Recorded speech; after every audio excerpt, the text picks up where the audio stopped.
السلام علیکم دوستو عزیزو، آج میں بات کرنے لگا ہوں ایک بہت امپورٹنٹ چیز کی کہ جو ہمارے معاشرے میں، ہمارے مذہب میں، دین میں نہیں مذہب میں ہے کہ جی یہ جو حافظ قرآن ہے یہ پتہ نہیں کتنے گھر کے لوگوں کو جنت میں لے جائے گا کھینچ کے۔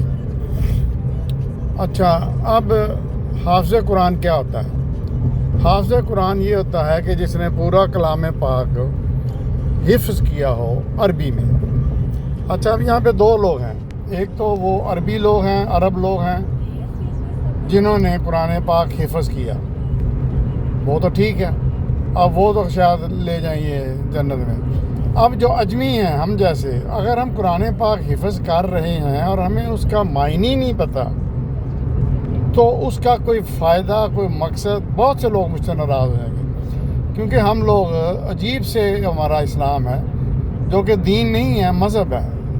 اچھا، وہ کیسے لے جائے گا؟ ایک شخص کوئی انڈرسٹینڈ ہی نہیں کر رہا لفظ، اب لکھنے والے نے، بھیجنے والے نے، اتارنے والے نے جو اللہ سبحانہ تعالیٰ ہے، اس نے تو ایک عربی میں اس لیے کلام پاک اتارا کہ میرے آقا نبی کریم صلی اللہ علیہ وسلم کی زبان تھی۔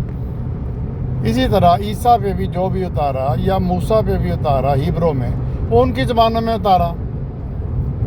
تو اب ہم اجمی لوگ، نان عرب لوگ، جب اس کا پیغام ہی نہیں سمجھیں گے تو کوئی مقصد، کوئی فائدہ اس کو رٹا لگانے کا؟ یعنی اللہ نے کلام پاک میں ہمیں ہدایت دی ہے، ہمیں بتایا ہے کہ یہ کرو، یہ نہ کرو، امر بالمعروف و نہی عن المنکر، اس پہ چلو۔ اس میں قرآن میں اتنی زیادہ جس کو کہتے ہیں فیکلٹیز ہوتی ہیں، اس میں سائنس ہے، اس میں تاریخ ہے، اس میں جغرافیہ ہے، اس میں کرمینالوجی ہے، اس میں شریعت ہے، لا ہے۔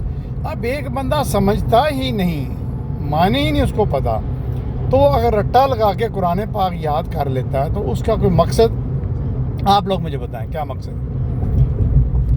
ہم نے اپنا رائیونڈ روڈ پہ جو ہمارا کمپلیکس ہے اس میں مسجد کے لیے ایک قاری چاہیے تھا جو کہ بچوں کو قرآن پاک کی تعلیم بھی دیتا اور تراویحیں وغیرہ بھی پڑھاتا وغیرہ وغیرہ۔ تو ہمیں ایک قاری صاحب نے کنٹیکٹ کیا، وہ کوئی مظفر گڑھ کے علاقے کے تھے شاید۔ تو میں نے ان سے پوچھا، میں کہا قاری صاحب آپ نے قرآن پاک حفظ کیا؟ کہتے جی الحمدللہ ماشاءاللہ۔ انہوں نے کوئی سند سی مجھے کسی مدرسے کی دکھا دی۔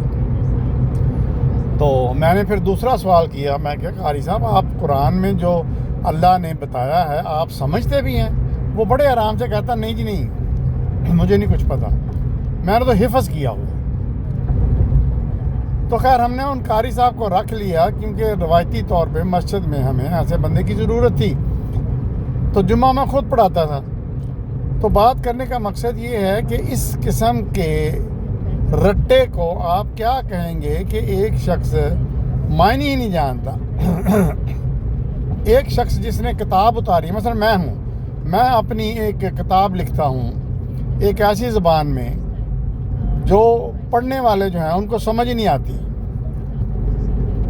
تو مجھے کس قدر غصہ آئے گا کہ بھئی میں نے جو بات کی ہے یہ اپنی زبان میں ترجمہ کر کے سیکھ نہیں رہے، تو خالی رٹا لگا کے مجھے بتا رہے۔ ایک فرینچ بندہ یا ایک انگلینڈ کا بندہ یا کوئی اور زبان والا وہ کوئی کتاب لکھتا، مطلب میں ہی کوئی انگریزی کی کتاب مطلب پڑھتا ہوں، مجھے انگریزی کا معنی ہی نہیں آتا، تو کوئی مقصد ہوگا اس کو جب میں سمجھ ہی نہیں سکوں گا۔ تو یہی دوستو میرا مقصد تھا کہ ہم بھیڑ چال کا شکار ہیں۔ اس پہ اتنے لوگ جو ہیں معصومیت سے وہ جناب وہ ان کو پڑھا رہے ہیں اپنے بچوں کو، اچھا خود پڑھا نہیں ہیں اور اس لالچ میں پڑھا رہے ہیں کہ جنت میں لے جائے گا۔ بھئی جنت میں تمہیں کس نے کہا یہ لے جائے گا؟ اتنی زیادہ روایات میرے نبی کریم صلی اللہ علیہ وسلم پہ لگا دی جاتی ہیں، جھوٹ سچ، کہ جس کی انتہا نہیں۔ اور یہ اتنا بڑا گناہ ہے کہ اللہ اور اللہ کے رسول کے اوپر جھوٹ باندھا جائے۔ تو دوستو ہمیں قرآن کو سمجھنا ہے، اس کے پیغام کو سمجھنا ہے اپنی زبان میں، رٹا نہیں لگا کے چھوڑ دینا۔ یہی میرا آج کا موضوع تھا.